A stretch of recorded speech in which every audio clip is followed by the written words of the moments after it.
This week on CrunchWeek, Ello rises from nowhere, Apple bends and breaks, and startups burn.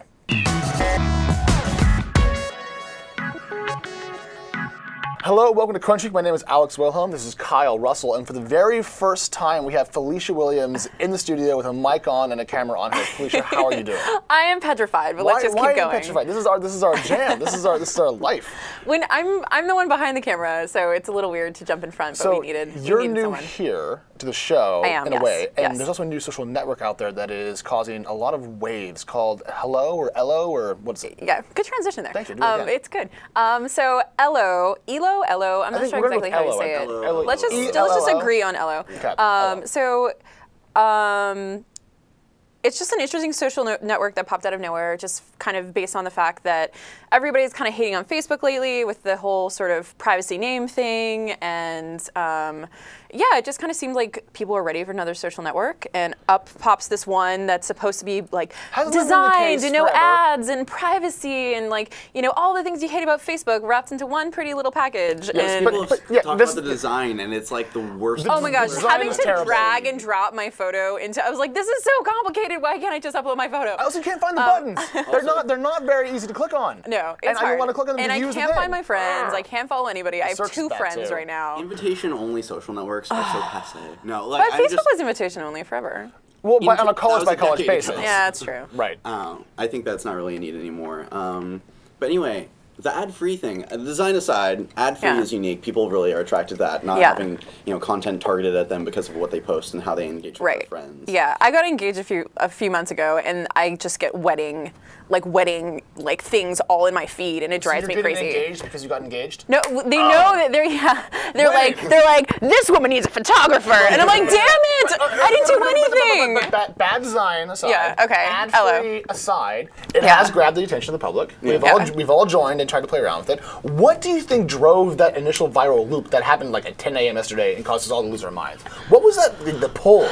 I think part of it was FOMO. Like, that's why I joined. Right. Like, when I saw every person in my Facebook feed being like, I just joined Ello, you should too. And I was like, oh, I guess I should. And then you also have that username thing where you don't want anyone to take your username on this, like, what if it blows up? Like, I have to sign up for it now because I have to make sure I secure my username.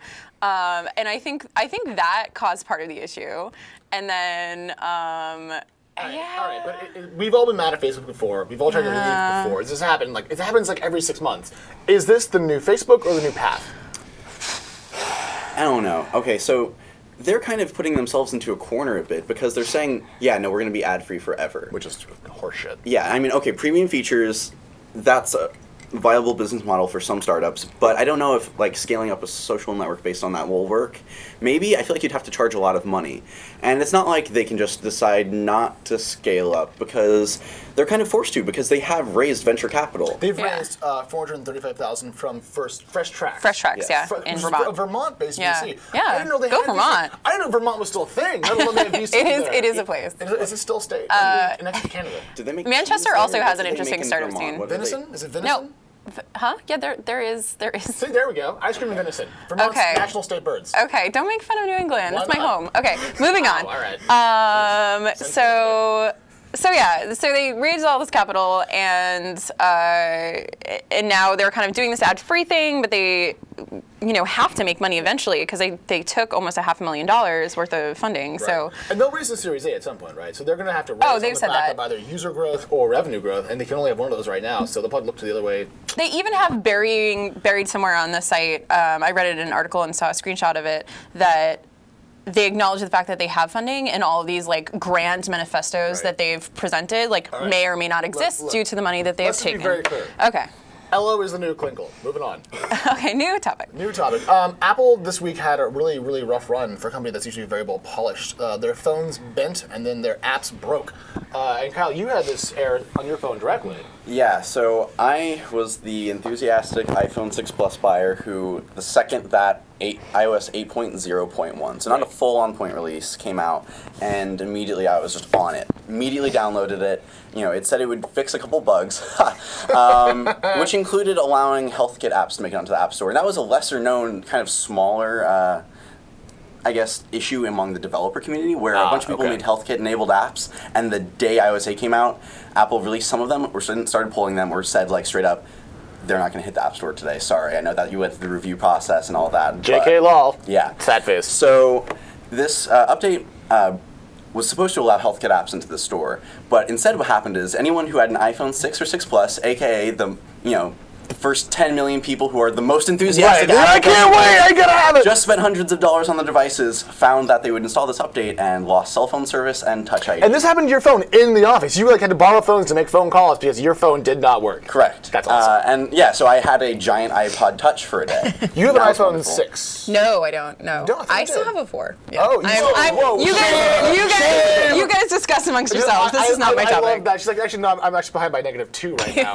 You have a 4S or a 4? Oh, wait, no, I have a 5. Sorry. I'm only 4 generations behind. She's a 5. Yeah. Okay. Anyways, you have a 6 Plus. Yes. Okay. Okay, so anyway, what was funny though is this happened yesterday, or the day before yesterday, and they fixed it yesterday late in the afternoon. I thought they just pulled it.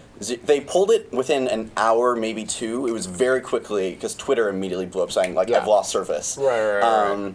Apple responded very quickly saying, or actually yesterday after having the fix, they said, 40,000 people with iPhone 6 or 6 Plus were affected, and they know that we know that in the first 2 hours or whatever of pre-orders, like that night that they did that, September 12th, that they sold 4 million devices, and then on the launch weekend they sold 10 million total. So it's a minute percentage. Very, very small. But what percentage of the people that actually updated got hit by the bug? Was it 40,000 out of 100,000 people that updated, or was it 40,000 out of the full 10 million? I mean, what was the? They didn't release statistics. We know that we know that iOS 8 took off very quickly. We don't know how quickly people jumped on 8.0.1 just because it was on the App Store, or it was up very shortly, or for a very short amount of time, sorry. Yes, so, anyone with like the 5 or the 5S wasn't affected. So there could have been hundreds of thousands of people who had HealthKit enabled, and were happy, as clams. Right. But if you had the new phone, then you were subject to this new thing. And on the 6 Plus, which you have, there has been tales of Bendgate, Bendgate. Do you have it on you right now? I do. Can I just show how huge it is? I'm sorry. Okay, talk about Bendgate, but I'm just going to show everyone how ginormous this is. Look next to my face. Is it a tablet? Is it a phone? Who knows? I have no idea. Is it waterproof? Do we know? But it won't fit. It's too big to fit in the mug. Kind of waterproof.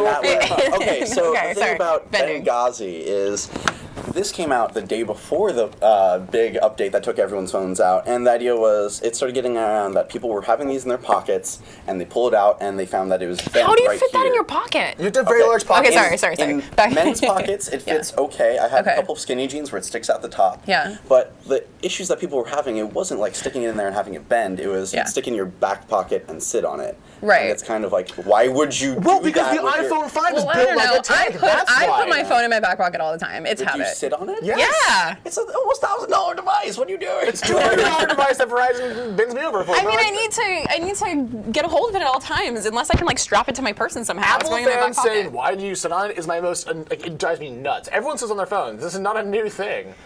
Apple should have thought of the use case of That's like building a wallet that you can't put in your back pocket. Like, why would you do that? My credit cards are squished and bent. So Apple went out on this even harder than they did, though, with the 8.0.1 update. They came out and said, we found like 9 people who actually had this issue. I've seen more than 9 bent iPhones on Twitter alone on my own feed. So that is a bullshit stat. But how many of those were people who Beyonce has a bent iPhone. Squeezed really hard. One of them. Yeah. And it was the guy who did it on video and bent the shit out of his phone with his bare hands.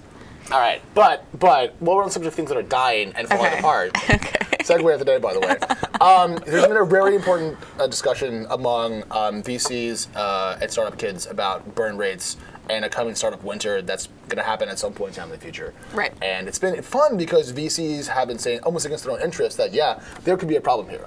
Startups could be losing too much money on the burn rate, and we could see some high-profile deaths. And I think it's been really cool to see people that are invested in this doing well saying, hey, wait a minute, this could be an issue. I think, just kind of going on crib shoots and seeing what people's offices are like, sometimes I'm like, how the heck can this company have so much money that they have like a cafe and a spa and then this, like just the amount of money in tech in San Francisco is excessive. Anyone who's in tech can see it just with their bare eyes. Maybe it's poorly spent. It could be better invested, say. Right. So I don't know. I mean, just from my understanding, from my perspective, I feel like it needs to correct itself. But it is cyclical at this point, where it's like a company raises a bunch of money, they get eaten by a bigger company, all that money goes back into the market, and it just keeps happening and happening and happening. Right. But that happens until the exits no longer exist or the IPO window closes. And so once you stop having these billion-dollar exits like Twitch, for example, then it doesn't work anymore. So it works until it precisely does not work anymore. And that's I think people are saying, wait a minute, when will this circular fund thing stop for a bit? When will the business cycle come to a natural conclusion? Finances aside, I was more interested in the the way that the current capital raising mentality affects the actual operations day to day. Yes. Where Mark Andreessen made very good points in his epic tweet storm about this. Don't call it epic. Well, I mean, okay. Long tweet. Jinx. So he made very good points about as you mentioned, they have amazing offices, and it kind of puts on this front where it's like, look how successful we are. Right. And that makes you, you don't feel like you don't have to work as hard. The next person who has a startup, they have to compete with it. So even if that's how they don't think they should be spending their money, they're forced to. Right. If you want to hire, because you want to get engineers like every other company in the entire Bay Area. Exactly. So then the other thing is that mid-level managers, it affects their behavior. That I thought Mark Andreessen made a very good point about the fact that with the ability to always be raising capital at a higher valuation, the solution to most problems in rapidly growing companies is let's hire more people who know how to deal with this. Right. So what you have happen is year 2, you raised tens of millions of dollars. I'm just going to hire as many people to solve any problems that come up. And what happens though is you solve those problems, and do you keep scaling? What do? You have to keep raising more, which just perpetuates the issue more, or you have to have layoffs, which ruin morale. Right. Bill Gurley, the VC who did the interview that kicked off this discussion, said, what do you do when you raise money? You take up your burn by hiring more bodies. And that was the thing that everyone's now worrying about. And what's funny is, if people start to lay off or hire less, maybe the labor market has to become a little bit less tight, and that would be kind of a very important change for the dynamics of this area. Yeah. But there's a lesson from this CrunchWeek. It's this: don't fuck up.